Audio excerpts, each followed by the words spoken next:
तो अब देखिए ये चीजें पता चल गई, ऑक्सीजन डिजोल्व हुआ ब्लड में, उसके बाद हीमोग्लोबिन ने उसको लिया और फिर वो सेल में पहुंच गया। अब यहां से इस तरफ से मतलब कहीं से भी आ सकता है, बट यहाँ पर डायग्राम के हिसाब से है तो इस तरफ से। अब यहाँ से तो ऑक्सीजन आया, दूसरी तरफ से क्या आ रहा है, डाइजेस्टेड फूड आ रहा है। ओके, जैसे कि हमने देखा था there are 5 steps in the nutrition process of heterodox: ingestion, digestion, absorption, assimilation and nutrition. Okay, so absorption के बाद एसिमिलेशन होता है। So the digested and absorb food is assimilated as the part of the body cell. So ये body cell है, so this is assimilated as the part of the body cell. समझ में आया? सो ये यहां पर गया। ओके, ये कहां पर गया, सेल के अंदर गया। अब ये रिएक्ट करेगा ऑक्सीजन के साथ। अब ये रिएक्शन हम यहाँ पर देखने वाले पूरा। ओके, ये रिएक्शन हम यहाँ पर देखेंगे, बट अभी कार्बन डाइऑक्साइड के बारे में देखते हैं। जैसे कि मैंने बोला कि ये जैसे ऑक्सीजन अंदर जाता है कार्बन डाइऑक्साइड बाहर आता है। ओके, कैसे बाहर आता है वो रिएक्शन के थ्रू देखेंगे और अभी यहाँ पर देख रहे हैं। ओके, पहले रिएक्शन देख लेते हैं। जैसे हम यहाँ पर पहुंचेंगे कार्बन डाइऑक्साइड की तरफ तो यहाँ पर आते हैं। ओके, अब देखो C6H12O6 प्लस O2। C6H12O6 क्या है, डाइजेस्टेड फूड है जो हमने डाइजेस्ट किया है, जो सेल तक पहुंचा है एकदम सिंपल फॉर्म में। ओके, सो C6H12O6 प्लस ऑक्सीजन मतलब ऑक्सीजन के साथ रिएक्ट करके वो तीन चीजें प्रोड्यूस करता है, that is carbon dioxide, water, energy. Carbon dioxide release हो जाता है, वो रिलीज कैसे होता है वो चीज देखेंगे हम। उसके बाद वाटर जो यूजअप हो जाता है, एज यूजुअल है वो वाटर बनेगा, वो बॉडी में डिस्ट्रीब्यूट हो जाएगा। और एनर्जी जो यूजअप होती है और जो यूजअप नहीं होती उसका क्या होता है वो सारी चीजें देखेंगे। सो जो पहली चीज है यहाँ पर दैट इज, ये जो पहली चीज है ये है कार्बन डाइऑक्साइड। दूसरी चीज क्या बनती है, वाटर बनती है। और तीसरी चीज जो बनती है इन दोनों के reaction say that is energy. Okay, अब क्या हो रहा है देखो, CO2 रिलीज कैसे हो रहा है, बाहर कैसे निकल रहा है बॉडी के। तो देखिए सेल में आया, यहाँ पर रिएक्शन हो रहा है, यहाँ पर डाइजेस्टेड फूड और ऑक्सीजन का रिएक्शन हुआ। ओके, अब यहाँ पर क्या तीन चीजें बनी, that is CO2, H2O and energy. Okay, cell के अंदर बनी। ओके, उसमें इसका भी बड़ा रोल था। ओके, इसका रोल है इसमें। अब देखो, अब जो CO2 है वो सेल में आया। ओके, सेल से वो डिफ्यूज होगा। एज आई सेड कि जो CO2 है वो ज्यादा सॉल्युबल है देन दी ऑक्सीजन। कंपैरेटिवली अगर देखा जाए तो कार्बन डाइऑक्साइड CO2 वो ज्यादा सॉल्युबल है देन दी ऑक्सीजन। सो क्या होता है, ये वापस ब्लड में क्या होता है, डिसॉल्व हो जाता है, diffuses. Okay, so carbon dioxide diffuses into the blood due to high concentration into the blood body tissue. Okay, so अब कार्बन डाइऑक्साइड ब्लड में डिफ्यूज हो जाता है, किस वजह से, due to high concentration in blood body tissue. Okay, so अब वो ब्लड में डिफ्यूज क्यों किया, बिकॉज जो बॉडी टिश्यू में कॉन्सेंट्रेशन था वो बहुत ही हाई था। ओके, जो बॉडी टिश्यू थी उसमें बहुत ही ज्यादा हाई कॉन्सेंट्रेशन था। सो वो हाई कॉन्सेंट्रेशन से लो कॉन्सेंट्रेशन में गया। ओके, बात समझ में आई। सो एक तरीके से वैसे बोल सकते हैं कि हाई कॉन्सेंट्रेशन से लो कॉन्सेंट्रेशन में गया। ओके, उसके बाद क्यों हुआ, वो ब्लड में डिफ्यूज क्यों हुआ ये बात पता चली आपको, दैट इज बॉडी टिश्यू में हाई कॉन्सेंट्रेशन था। ओके, बॉडी टिश्यू में हाई कॉन्सेंट्रेशन था इसलिए वो ब्लड में डिफ्यूज हुआ। अब ब्लड में डिफ्यूज हुआ तो वो ब्लड कैपिलरीज के पास आएगा, यहां से ऐसे।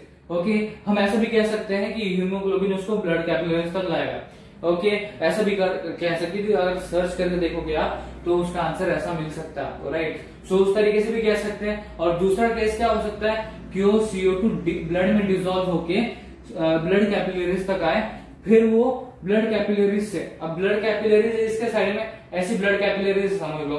ओके, ब्लड कैपिलरीज से वो CO2 एल्वियली में जाएगा। अब एल्वियली में से कहा जाएगा, ब्रोंकिलस में जाएगा, ब्रोंकिलस से ब्रोंकाई में जाएगा, ब्रोंकाई से ट्रैकिया में जाएगा, फिर वो लैरिंक्स में जाएगा, लैरिंक्स में फिर फेरिंक्स में जाएगा, फेरिंक्स से वो या तो माउथ से निकल जाएगा। माउथ से कैसे निकलेगा, ये इनहेल किया, देखो इनहेल किया, ओके, ये एक्सहेल किया। सो इसके थ्रू क्या हो रहा है, एक ऐसी एयर निकल रही है माउथ से, ऐसी एयर निकल रही है जो क्या हो रहा है, जिसमें कार्बन डाइऑक्साइड रिच है।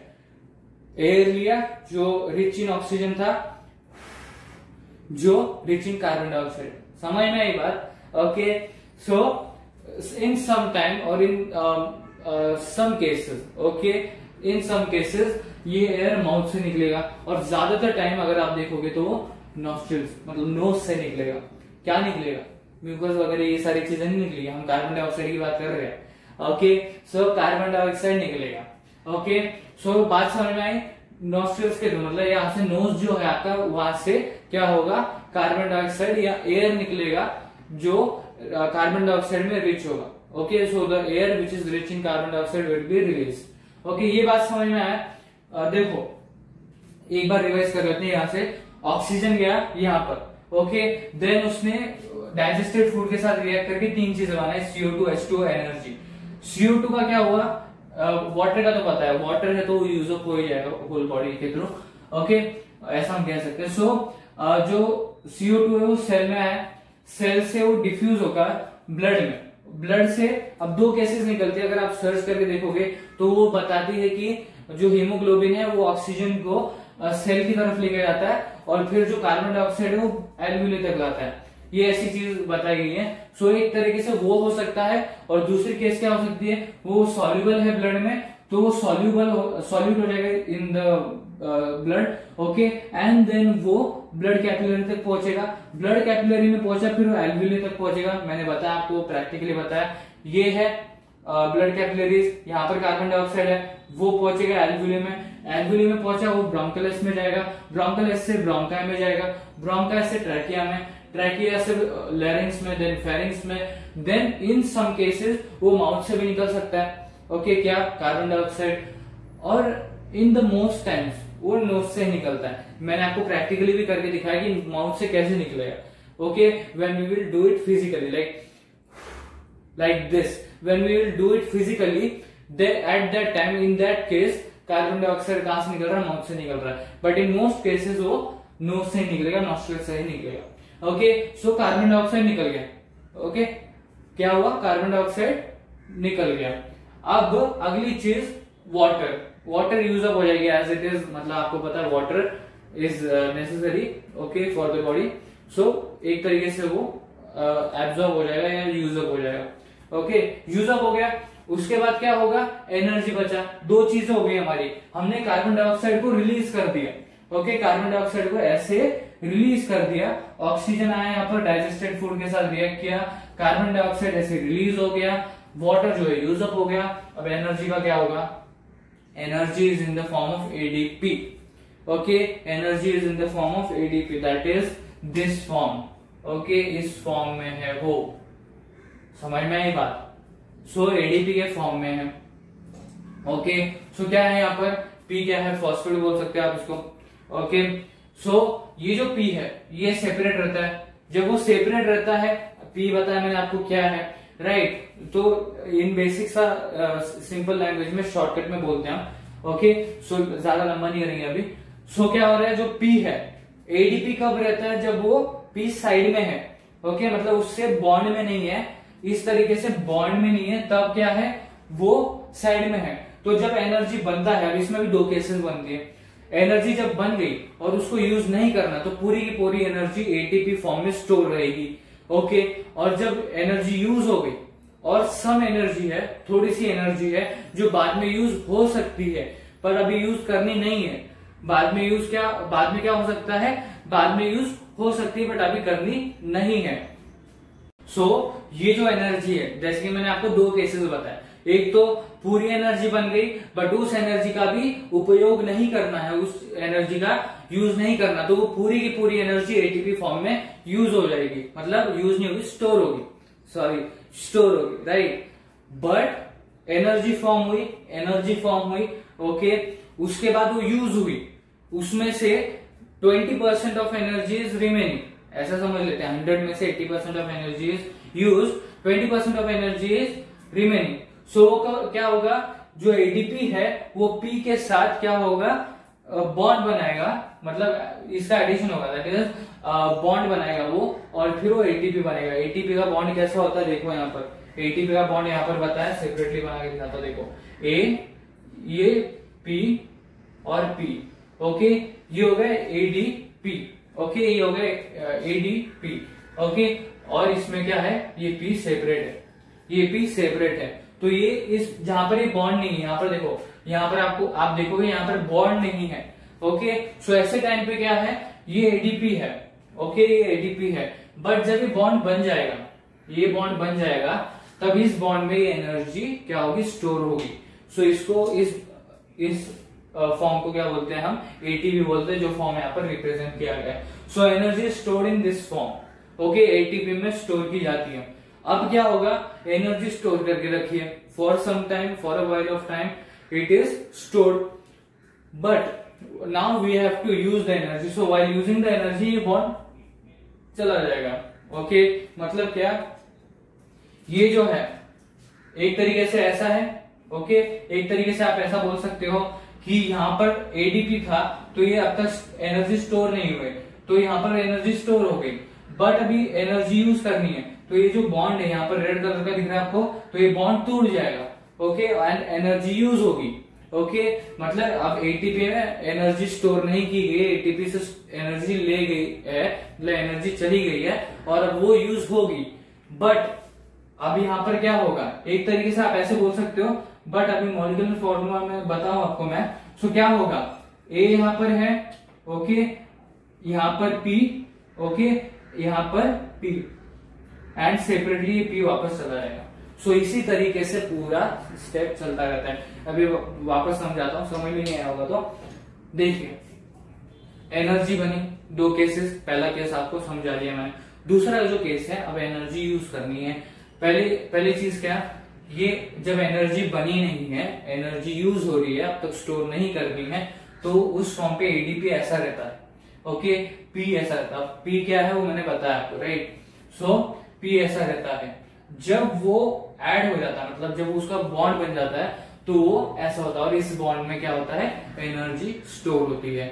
इस बॉन्ड को क्या बोलते हैं, ATP बोलते हैं, एडिनोसाइन ट्राइफॉस्फेट, एडिनोसाइन ट्राइफॉस्फेट बोलते हैं, और इसको एडिनोसाइन डाइफॉस्फेट बोलते हैं।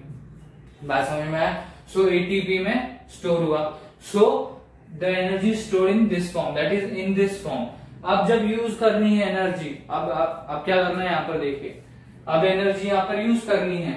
ओके, सो क्या होगा, ये जो ADP है इसका बॉन्ड कट जाएगा। ओके, यहाँ पर क्या था, यहाँ पर इस तरीके से बॉन्ड बन गया था, तो एनर्जी स्टोर होगी, बट यहाँ पर क्या है, हमें एनर्जी को यूज करना है, तो ये कट जाएगा, मतलब बॉन्ड टूट जाएगा और एनर्जी यूज अप होगी, और वो जो फॉर्म है वो वापस ADP में कन्वर्ट हो जाएगा। इस तरीके से ADP में कन्वर्ट हो जाएगा, और अगली बार वापस जब एनर्जी बनेगा तो वापस बॉन्ड बनेगा और वो ATP में बन जाएगा। इस तरीके से वापस वो स्टोर होगी उस फॉर्म में। फिर जब वापस एनर्जी यूज करनी होगी तो ये बॉन्ड टूट जाएगा और फिर ये वापस ADP प्लस P बन जाएगा। ओके, सो इस तरीके से पूरा चलता रहता है। ओके, सो क्या था, रेस्पिरेशन क्यों हुआ, ये बात समझ में आपको। एनर्जी फाइनली बना, पूरे स्टेप में देखा हमने, यहां से स्टार्ट किया था और यहाँ पर खत्म किया, तो क्यों हुआ रेस्पिरेशन का process, because to produce energy. यहाँ पर क्या हुआ, glucose is broken down. Okay, to produce energy the glucose is broken down. Okay, so देखिए यहाँ पर क्लियरली वो स्टेटमेंट पूरा सही निकल रहा था। देखिए, respiration is the process where the glucose is broken down to form energy or to produce energy। Energy produce हो गई, बट इसके साथ दो चीजें बन रही है, इसका भी वेरिफिकेशन दिया है, इसका भी यूसेज बना हमने। जो कार्बन डाइऑक्साइड है वो चला गया, वाटर यूज अप हो गया, तो produce energy. So what is respiration, so respiration and breathing को मिक्सअप नहीं करना है, breathing and respiration are different things. Okay, so respiration क्या है, it is the process of breaking down the glucose to produce energy. Okay, so इस तरीके से पूरा प्रोसेस चलता रहता है। एनर्जी जब यूज अप करनी होती है तो ये ब्रेक डाउन होता है किस चीज का, बॉन्ड का, और जब एनर्जी वापस आती है तो ये बॉन्ड बनता है। ओके, और जब एनर्जी नहीं है तब ATP होता है, और फिर जब एनर्जी होती है तो बॉन्ड बनता है, ATP बन जाता है। ओके, ATP बना, उसके बाद वो एनर्जी स्टोर होती है, और जब एनर्जी यूज करनी होती है तो ये वापस बॉन्ड टूट जाता है और ATP प्लस P बन जाता है, और फिर वो यूज होती है एनर्जी। राइट, सो इस तरीके से पूरा चलता रहता है। राइट, इस बात समझ में। अब शॉर्टली रिकॉल कर लेते हैं हमने क्या किया था इस सेशन में, इस session of respiration in humans being में। अब देखिए हमने पहले पार्ट्स देखे, क्या पार्ट्स है। So there are 11 to 12 parts which are included in respiratory system. अब वो रिकॉल करने की जरूरत नहीं, आपको पता है क्या है। सो अब डायरेक्टली एक्सप्लेनेशन के ऊपर आते हैं, शॉर्ट एक्सप्लेनेशन। सो देखिए एयर माउथ एंड नॉस्ट्रिल्स है। अब मैंने बताया माउथ से कैसे आ सकती है, ओके, और माउथ से कैसे रिलीज हो सकती है वो भी बताया। सो वो बताने की जरूरत नहीं है अभी, राइट। सो वो बताऊंगा नहीं, मैं सीधा भी बता रहा हूँ, दैट इज कि एयर भी एंटर हुआ, फेरिंग्स में पहुंचा, फिर लेरिंग्स में गया, फिर ट्रैकिया में गया, फिर ब्रोंकाई में गया। अभी मैंने रिंग्स ऑफ कार्टिलेज का भी बताया था मैंने आपको कि क्या यूज है इसका।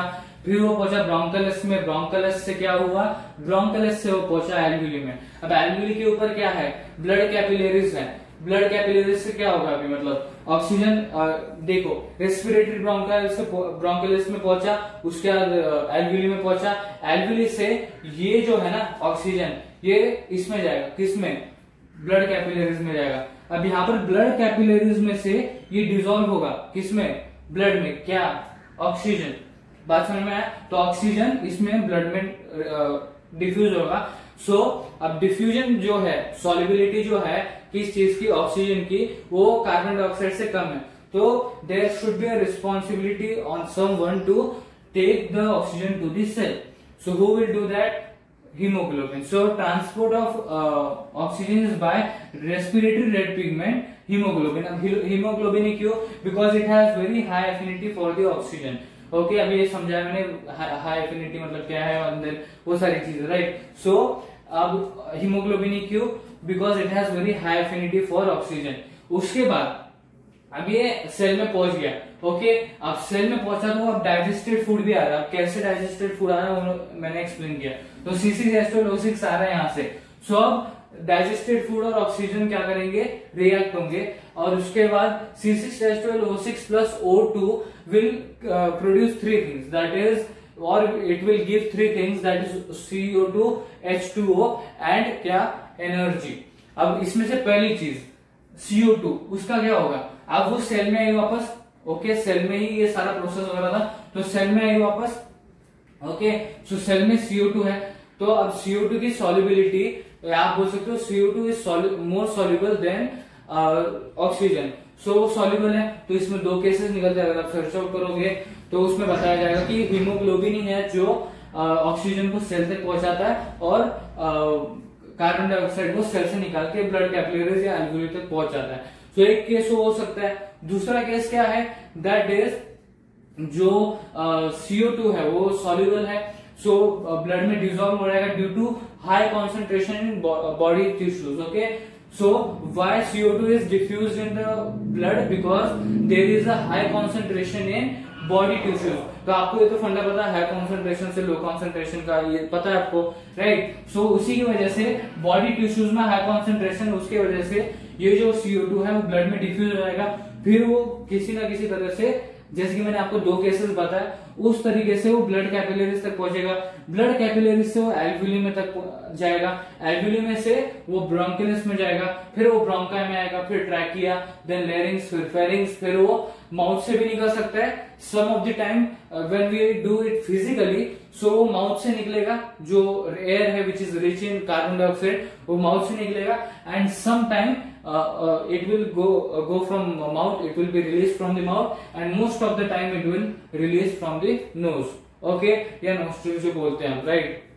मैंने आपको यहाँ पर बताया था कि वो माउथ से कैसे बाहर निकल सकता है, राइट। वो माउथ से जो ऑक्सीजन है वो कैसे रिलीज हो सकता है वो भी बताया था। तो यहाँ पर दो केसेस है, that is sometimes it will be released from the mouth and most of the times it will be released from the nostrils, okay। ये हो गया। अब ऑक्सीजन रिएक्ट करता है C6H12O6 के साथ, तो कार्बन डाइऑक्साइड H2 एनर्जी बनाता है, तो हमारा CO2 यहाँ पर यूज हो गया, ओके, यूज हो गया यहाँ पर। उसके बाद H2O बचा, ओके। H2O क्या करेगा अभी, वो यूज अप हो जाएगा। एनर्जी का क्या होगा अभी, जब एनर्जी अभी नहीं बनी है तो ADP फॉर्म में रहेगा, मतलब तक बॉन्ड नहीं हुआ उसका, एनर्जी यूज अप हो रही है, तो आइडिनो डाइफॉस्फेट में रहेगा, मतलब ATP में रहेगा, ओके। अब ADP में, अब P का फुल फॉर्म बताया मैंने आपको, राइट।